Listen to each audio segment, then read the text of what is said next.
Wow, two very, very, very different cards, Taurus. I just can't tell you. A lot of you may already know this. So the Eight of Swords represents feeling bound and tied up by your thinking. You're really not. You're not physically tied up and bound. No, but you haven't made some decisions, or you've been wondering which way to go, what decision to make, and you're feeling a little crossed up. And I say crossed up, well, these look like crosses in a way. I don't mean anything by that in a religious or biblical sense. Although, look at this. Now that I say that, my eyes went right to her cross. So that's interesting. Okay.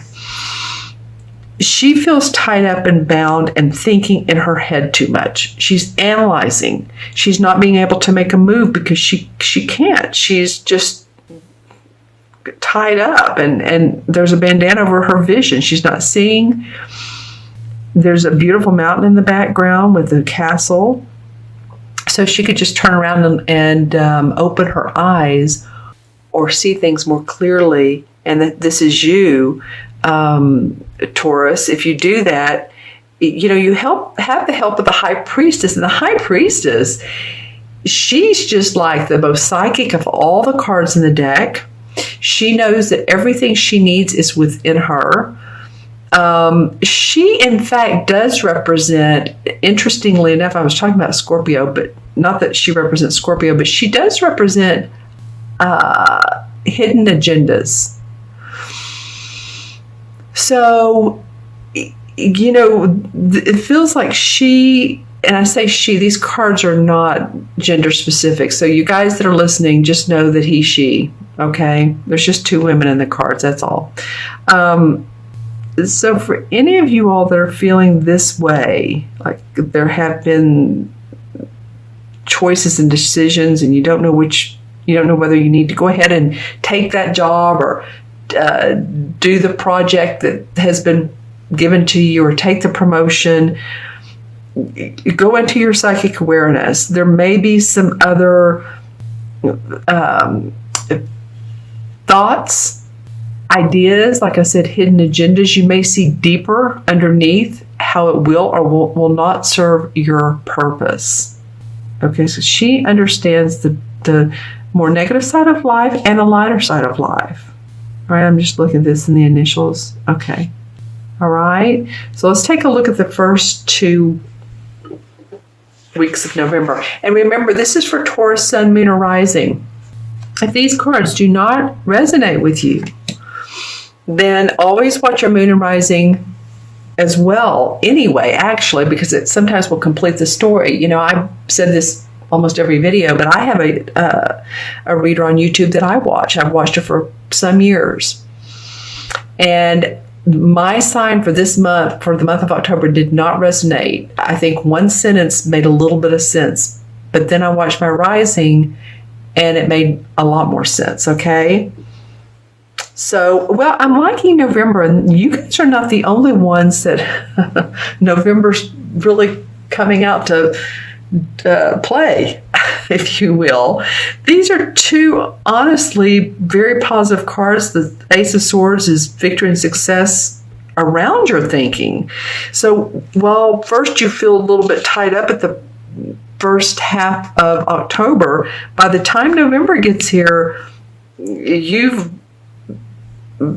unchained yourself, or you've gotten free from this bondage, and now you have been given victory and success, blessings of victory and success, ideas, implementation.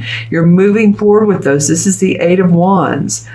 This is about sudden news that comes up for you, maybe in your inbox or text. It could mean someone wants to hire you and they're ready for you to come. It's usually very positive news. This card represents positivity.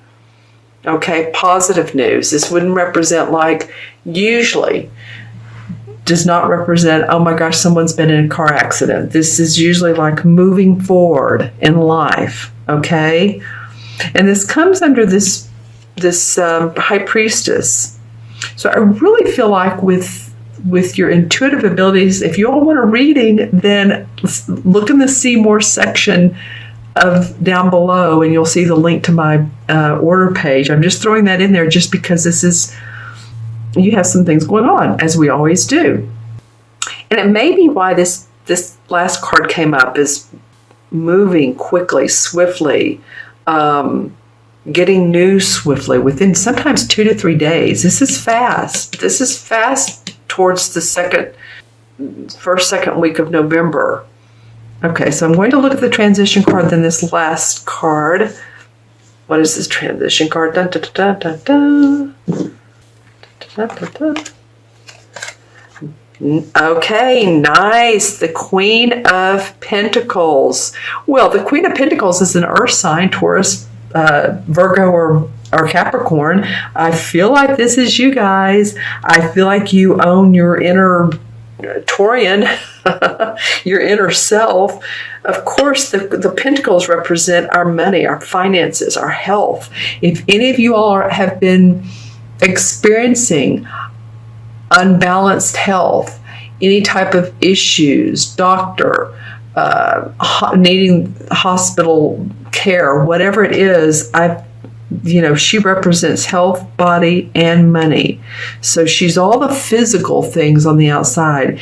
She's the essence of this. The king sort of masters this. She's just like the essence. So there's a nice Taurian grounded feeling that comes once you really tune into what's going on, the hidden agendas, and your psychic, your intuitive awareness. And then things start to happen. Things start to flow for you. Okay, let's look at this last card and another pentacle card, the Eight of Pentacles.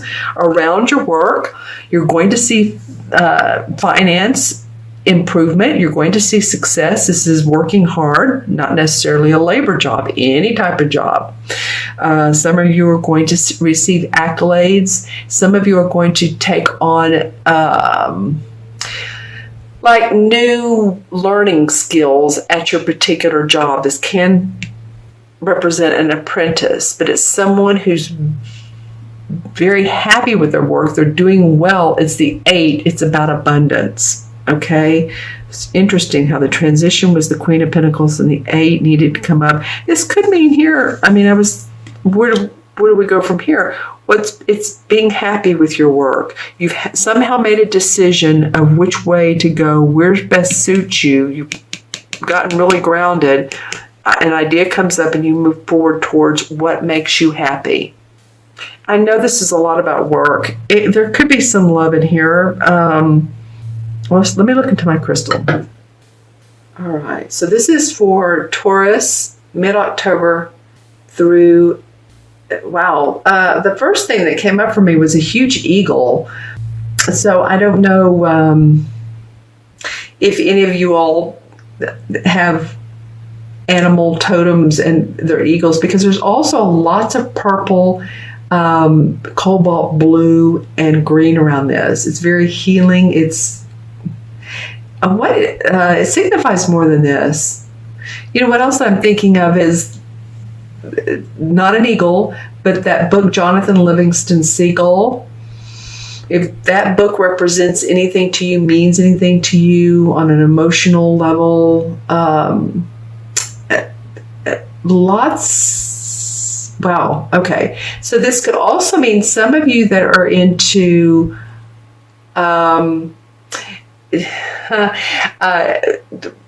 UFOs,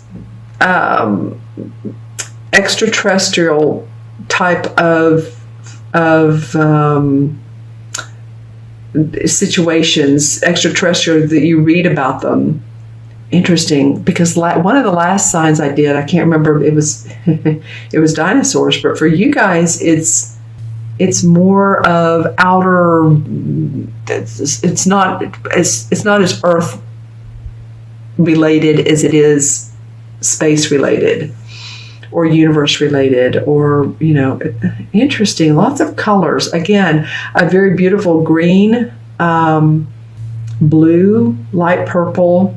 I know I said those colors before. So there's a lot of growth, achievement, abundance, spiritual wisdom. Wow, I can't tell you how pretty these colors are. So I hope this made any sense to some of you Taurians. Please put comments below if any of the reading resonated and what did resonate for you.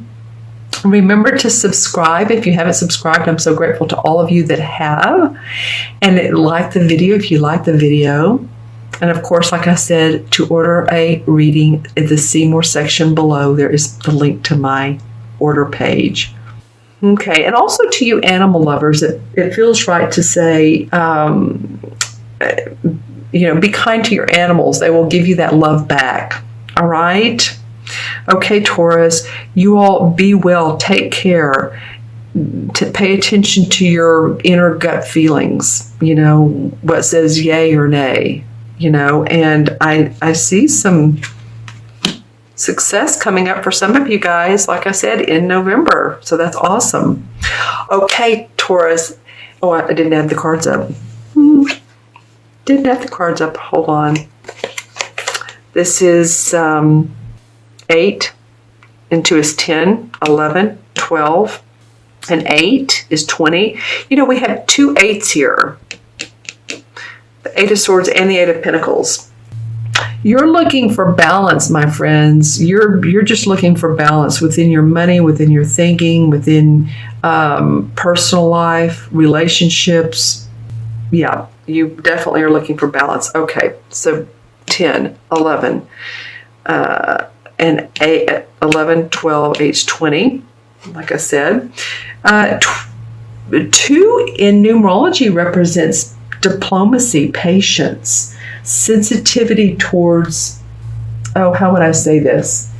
Sensitivity towards the intuitive side of life. And I'm not just saying this because of her, but she is a 2. Not so sensitivity as much in your emotions, although it can be, but just sensitive to what's going on around you. Hopefully that makes sense for some of you. And then the 20 in the major arcana is the Judgment card. And the Judgment card is, it's like the rebirth, feeling anew. Usually this card, if you remember, has usually a husband and a wife, or just like a man and a woman and a child standing in the water. They're nude, they're naked because it is a rebirth. There's an angel above them. She's usually has a horn in her hands.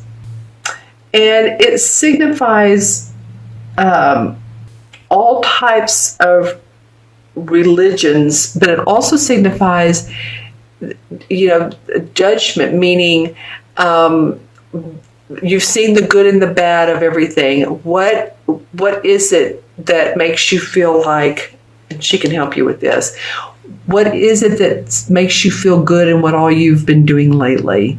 What part of all of this do you want to move forward with, and what part of it do you not want to? Because the part you want to will help you to grow and birth and evolve, rebirth and evolve.